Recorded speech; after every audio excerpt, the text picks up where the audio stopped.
In love with the idea of love, testimony of a healed heart. Meet Denise, a 39-year-old married mother of two. Denise was the girl who desperately wanted to be loved. She shares her journey and her ability to forgive the past in order to move forward with her future. Truth is, when I think about myself and anything as it relates to a relationship for me, my past is full of disservices to myself. I always poured all of me into someone. I was loyal to a fault, always giving more than I received from any of them. I desperately tried to turn them into the one. Always ignoring all the red flags and making excuses for bad behavior. I crashed head first into many walls of dysfunction and accepting blame constantly that I did not deserve. Basically, it has taken all of my life for me to identify the root cause and why it was an issue. It was always a plea for others to love me. This is my truth and only my truth. But I know that darkness cannot exist in light. So I share this so that it can help others. We must go back to the beginning. Yes, it is imperative that we review the episode that shaped my unstable mentality. I was a chameleon, a product of my environment. One who adapted to the situation and held on to pieces or fragments of men that I knew didn't love me. I just could not stand to be alone. So I put up with all types of foolishness so they would stay and not move on. For years, I prayed asking God, why? What is the matter with me?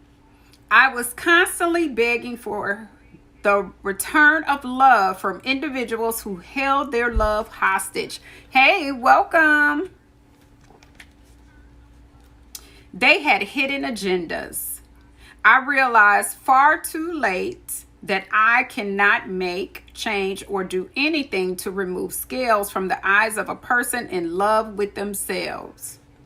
My first love, the man who left, did not care, protect, teach, guide, or love me. This man who only provided the seed was the first man that I loved unconditionally. But at a young age, he did the unspeakable. He abandoned and turned his back on me. He denied my existence by lying to the court saying, "She's not mine," so that he would not have to pay child support. This lie forced me into a doctor's office where blood was drawn to prove paternity. And after all that, he still did not stay. Unfortunately, I still secretly longed for the seed donor because my little mind reminisced and created imaginary events. It was all a dream. The reality was he was the first to reject me. And it was painful. Eventually, after he disappeared completely, I decided if he didn't want me, then I didn't want him. I began creating barriers that shielded my little heart. My family assumed I forgot about the donor because I never spoke his name. But the truth is, I began deleting and blocking people from my life when I was 5. Yes, before the term was popular, it was already a part of my life. But apparently, it was only in my mind. This act created the first scar in my heart. My goal was to erase him. I was angry with him. The seed donor wounded my heart so deeply that it caused an unbearable pain. And my young mind could not verbalize my emotions. So that is why everyone simply thought I forgot. I created a strong barrier of grudge and hate to help me push the pain away. However, I still secretly made excuses for the donor and continued to think of the beginnings, which was filled with happiness and bliss. Or was it? Was he really there as much as I remembered? Or did I magnify the visit, giving him credit he didn't deserve? Although I never mentioned his name, I longed to see him and be in his life. But I was just another kid. He was quickly on to the next donation, making others. I didn't understand then, I was so young, but now I plainly see. Because of the rejection, this is where it all started. It was the first relationship where I was rejected and longed to rekindle. I wanted the one who didn't want me. Does this help you to understand? I had unresolved emotions and unhealed scars. Plus, I lacked the ability and comprehension to properly heal and restore my heart. Hopefully, this helps to explain or start to clarify as to why in my adult life I repeated cycles of falling into emotional pitfalls with this type of man. I hope so. Maybe this will help you to understand the mistakes I made. I was one of the girls who constantly thought I did not deserve better. And although I survived, I stayed too long, compromised too much, and endured more heartache than I can explain. My purpose is only to share and enlighten all who listen. My revelations may be a long time coming for some, but for others, maybe, just maybe, you will read this and recognize yourself. Then you will build up enough courage to pack up and leave. The courage to accept the relationship for what it is, unhealthy, and flee. If one of the three categories applies to you, reread the entire article and then know it is time to start loving you. Remember, we can never get back time. Once it is gone, it is gone. The seconds, minutes, days, and years will never be replaced. The same is true of life. We only have one. There are three stories that will all end the same. However, the characters are not.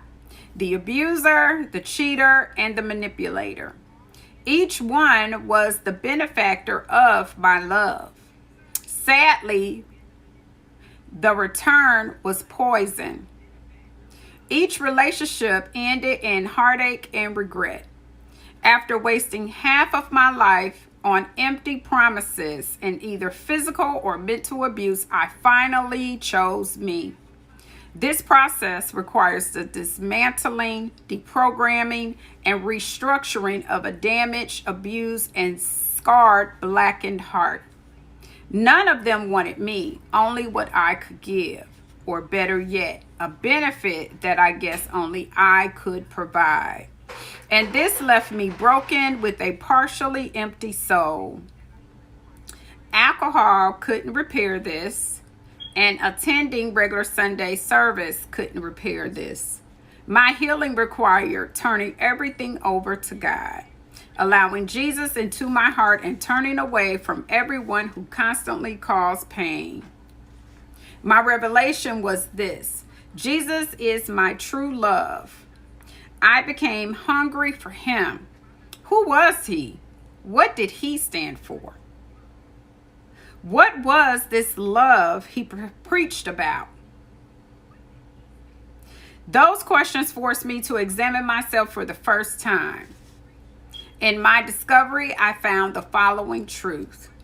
Everything promised before was not love. Love would never hurt me. Love would be careful with my heart and return the love.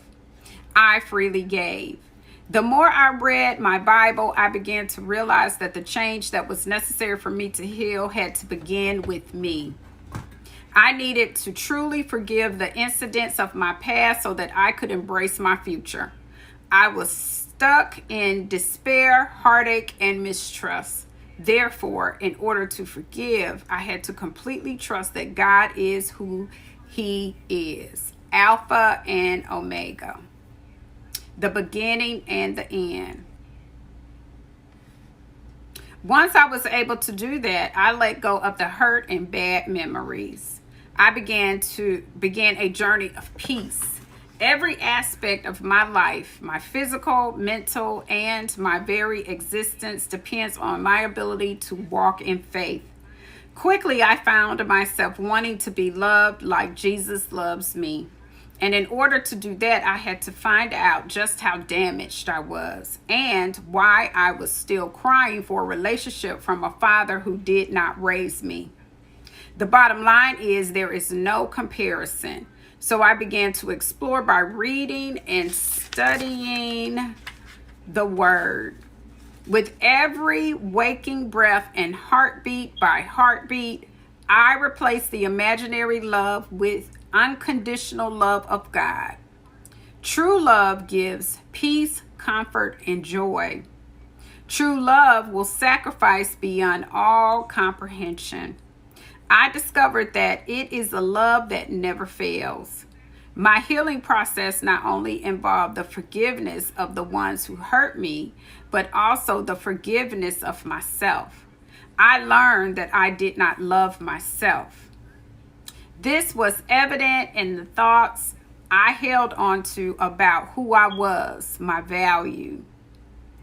What were the words hovering in my mind? What words did I say to myself? I constantly told myself I was not enough and I didn't deserve more, that I deserve exactly what I received. In fact, it was all my fault that they went away. I told myself lies. These lies were destroying me. Always remember the power of life and death is in the tongue. Next, I had to face reality. Each one left just as my father. So I had abandonment issues. And to this day, I associate cheating, violence, and mental abuse with abandonment. None of those things are a representation of love. After I was able to understand the exact type of hurt, I was able to truly heal. Now I only speak reaffirmations of love to myself. My goal is to always remember God's love and to keep my focus on Him. I stopped accepting abuse by making excuses for individuals who do not know how to love me. And now I am happily married with.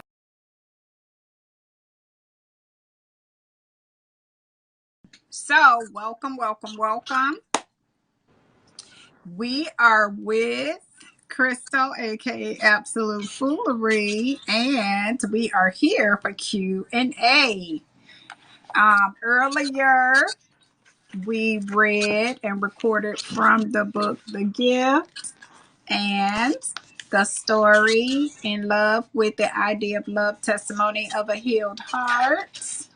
And so, from the story, which is a story told by Denise, a 39-year-old mother, married woman with a beautiful family. Now, we learned in the beginning of the story that Denise, at a very young age, was separated from her father, who caused her first heartbreak. And because of that, she made bad decisions as far as her relationships.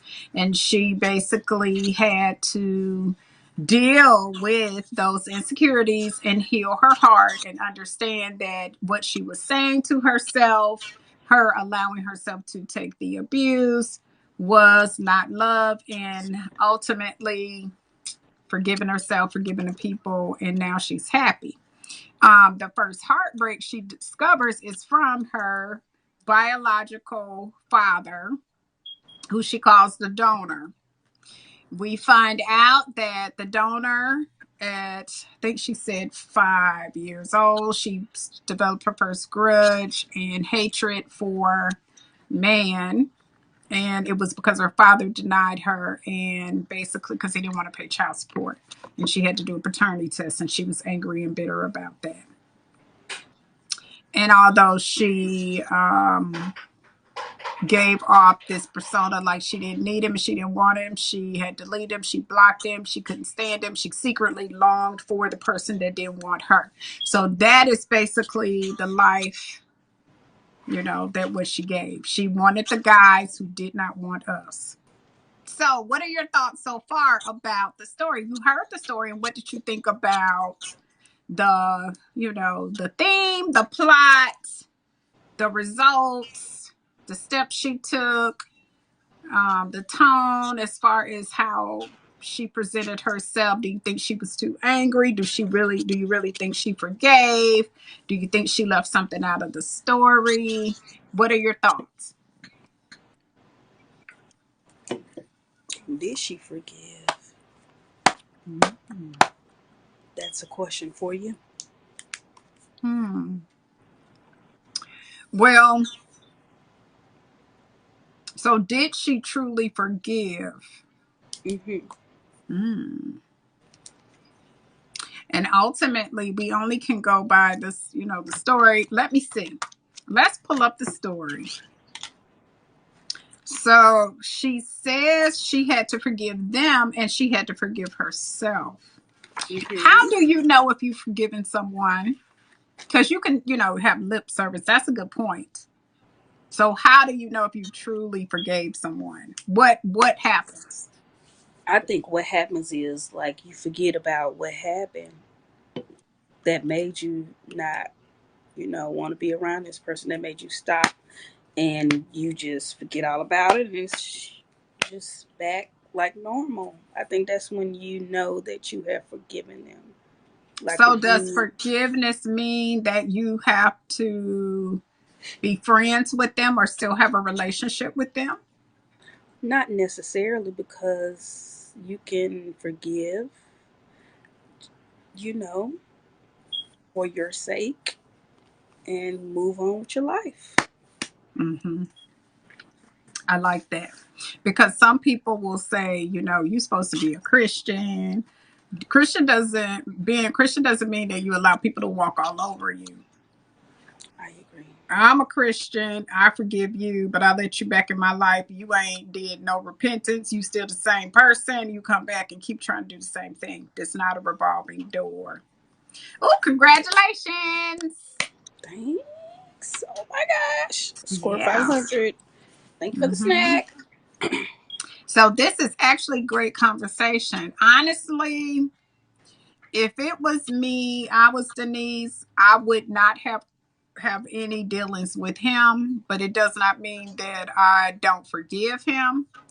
Mm-hmm. For me, I think he did too much. And basically, everybody's accountable for their actions. I know a lot of people that long for their relationship and they go back and accept that and just won't, because you just want that. Mm-hmm. But we talked about in the story, we really don't know if she actually had a father, right? Because just because you're biological does not mean that you are a father. True.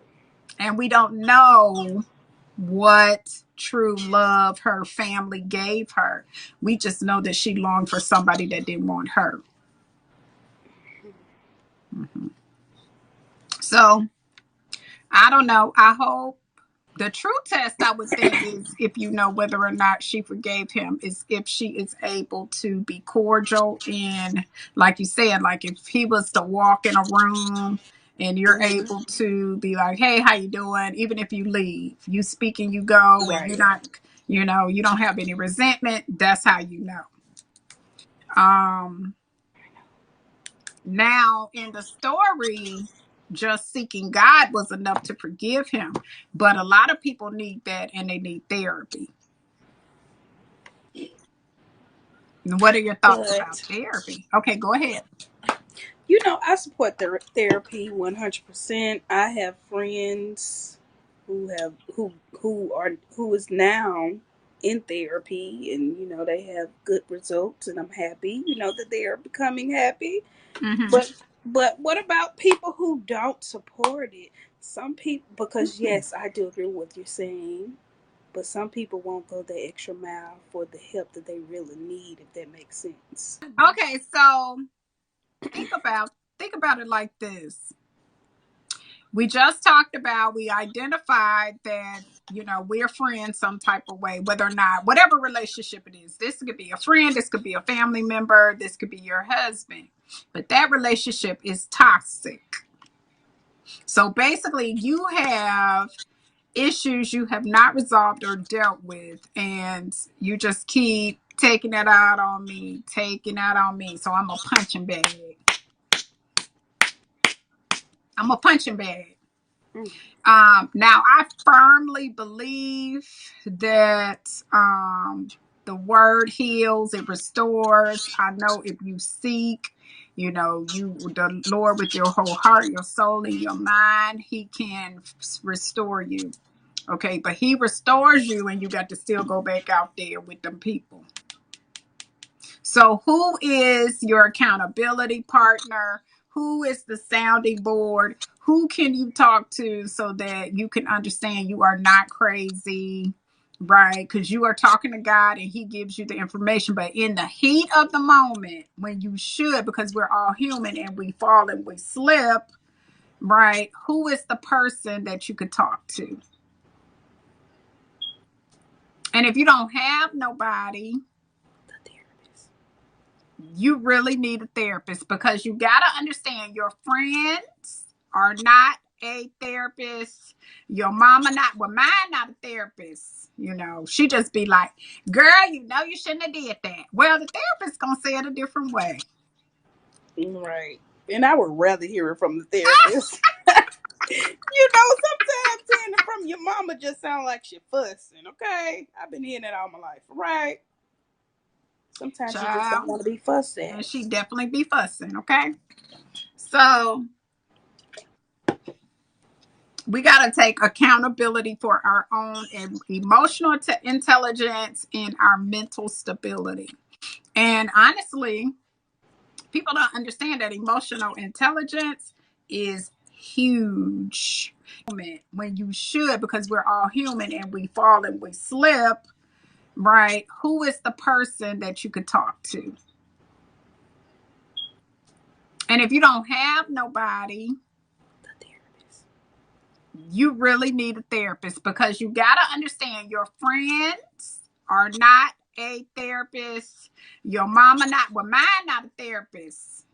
She just be like, girl, you shouldn't have did that. Well, the therapist gonna say it a different way. Right. And I would rather hear it from the therapist. Sometimes hearing it from your mama just sound like she fussing, okay? I've been hearing it all my life, right? Sometimes she just don't Child, want to be fussed and at. she definitely be fussing, okay? So we got to take accountability for our own emotional intelligence and our mental stability. And honestly, people don't understand that emotional intelligence is huge. You have people in leadership positions that are emotionally a failure. They should not be in a position. They lack empathy, sympathy, respect. And when I was in a position where I was hollering at people, I felt so bad, and I ended up saying, okay, I'm overwhelmed, I'm doing so much, what can I change? And I started trying to change it. But then you got to think about, what is it that is still, now if I made the changes, things should change. But if I make changes and nothing changes, no, there's no change, there is still tension and stress, that means that the situation, the environment I'm in is not a godly environment. Because we actually put up, defenses and protection. Not to say that anybody, because we're not right when we do wrong, everybody is wrong. However, if you got people, you only trying to fix your stuff and they not trying to fix their stuff, then they just trying to blame you. It's the same thing. So yeah, you got to go to therapy. I just can't go to therapy and you don't go. I mean, what sense does that make? Uh-uh. And then, like they say, it's like attracts like. So you usually sit with the people that you most like. It's true. You are a product of your environment. If you keep sitting with Thank them, you for hi. watching. If you keep sitting with them, guess what'll happen? You start acting and doing what they do. That is And so all true. it takes is you investing in yourself I and agree. choosing what is right. Yeah. So But that's why what I don't have regrets. Now I am working on that empathy factor because I tend to cut when people Mm-hmm. show me who they are. But that's how I protect my peace. Understandable. Hmm. Because you So can't let everybody in. They will disturb your little spirit. And now, then what you'll do you be think trying to. about the guy? She mentioned three relationships. She said abuser, cheater, and a manipulator. Hmm. That's a lot.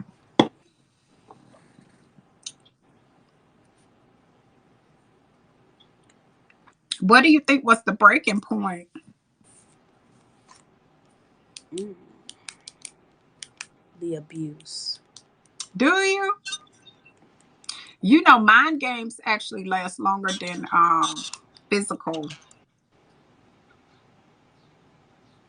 because Hmm. they can break you mentally and have Mm-hmm. you brainwashed and doing things that are out of the norm, and they don't have to put their hands on you. So that was the breaking point for her, for Thank Denise. you for following. Thank you for the Hey, snack. Bridges girl. Thank you for the snacks. Yep, that Let me was follow you I back. and because in the story she said she stayed too long. It sounded like a lot of sacrifices. There's this one point it says Thank you. she wanted to I help followed you people, back. Mm-hmm. and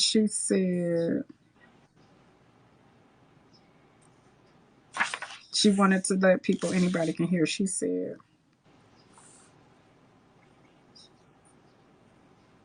so here it says there are three stories that all end the same. However, the characters are not: the abuser, the cheater, and the manipulator. Each one was the benefactor of my love. Sadly, the return was poison. Hmm. Each Okay. relationship ended in heartache and regret. After wasting half of my life on empty promises and either physical or mental abuse, I finally chose me. This process requires the dismantling, deprogramming, and reconstructing of a damaged, abused, and scarred blackened heart. None of them wanted me, only what I could give, or better yet, a benefit that I guess only I could provide. And this left me broken with a partially empty soul. Alcohol couldn't repair this, and attending regular Sunday service couldn't repair this. My healing required turning everything over to God, allowing Jesus into my heart, and turning away from everyone who consistently caused pain. Hmm.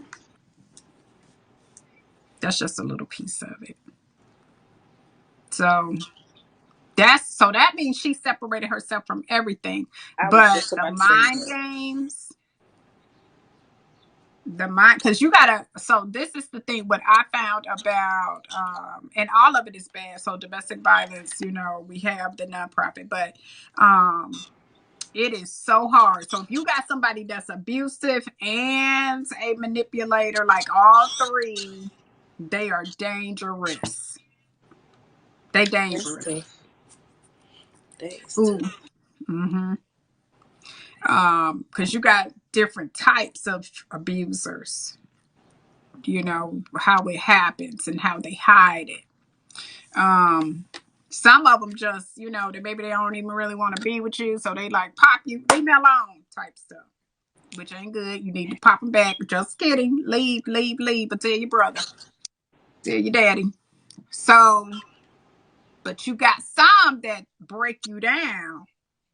Mm-hmm. They tear you down to see if they can build you the way they want you to function and think and walk.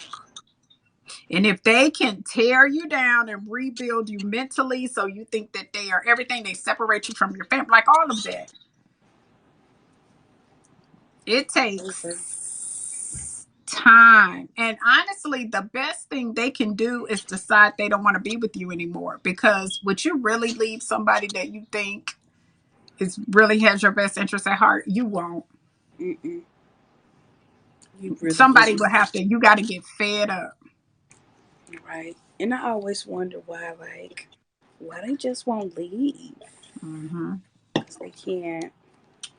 They even thinking about if they leave, what would happen to maybe some of their loved ones. They may think that the person will go and attack their loved ones or something crazy. So that may be a reason they don't leave. Well, But I that's always just with wonder like, why. that's maybe like that's a different level than the first level. But the level I'm talking about, hi, thank you for the snacks.